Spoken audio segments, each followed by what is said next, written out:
Hi, everybody. Welcome back to another update from Ms. Anderson, sixth grade house administrator.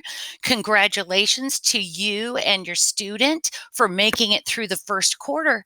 But, since this is your first year at middle school, you might wonder what that means. So let's talk about it. A quarter is all it is it's a snapshot of progress in a moment of time. And quarter one is just halfway through the semester.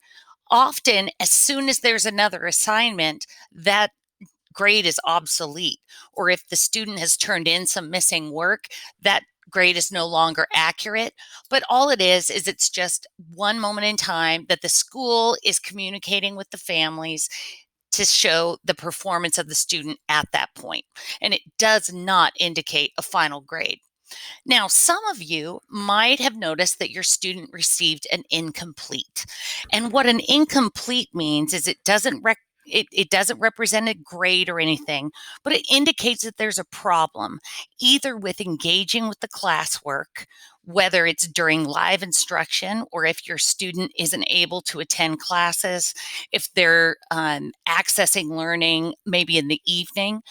People with incompletes are not engaging with the classwork, or they might not be submitting enough work to warrant a grade.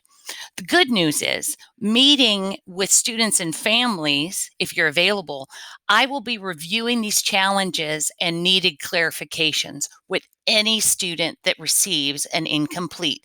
I absolutely understand that it's a snapshot in time, but I absolutely want to make sure that our kiddos have what they need in order to make this successful.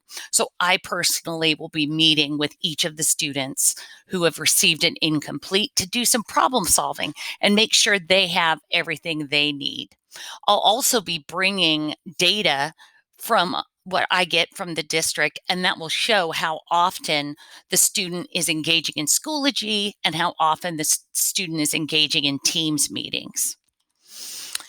So when I was talking to a teacher today, we were talking about some of the challenges for our sixth graders.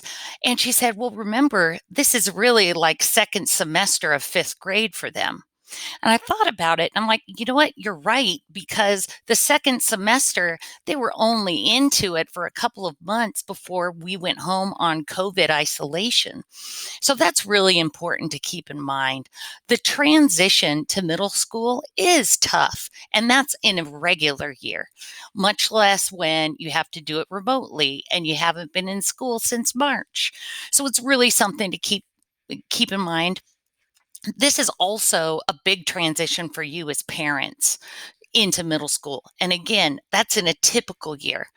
Add to that whatever stress you might be having with your job if you're working in the home, but also trying to support your student in their learning.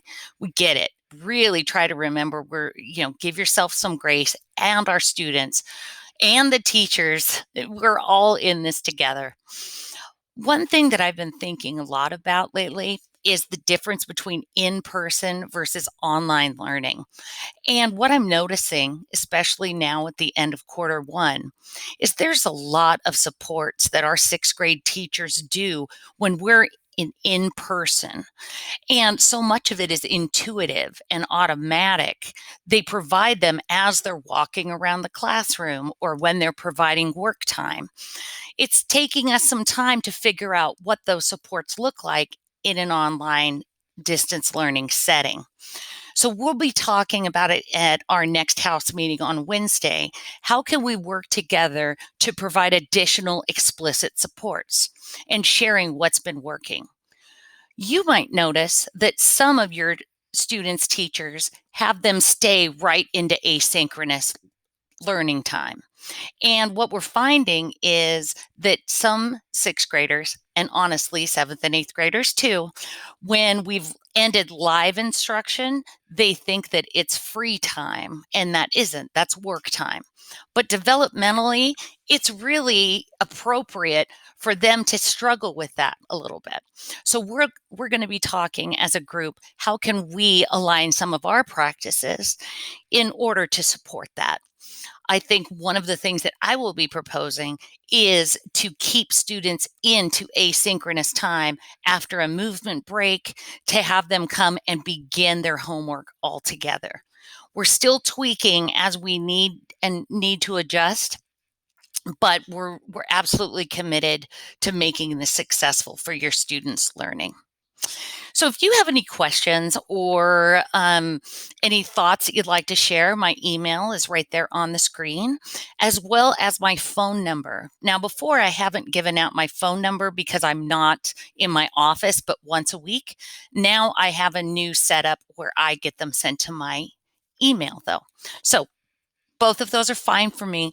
Please don't hesitate to reach out for support or questions as you have them, because I really understand. This is tough and we're all working through it. So there's no such thing as a bad question. All right. And this is Jolene Anderson, sixth grade house administrator, signing off.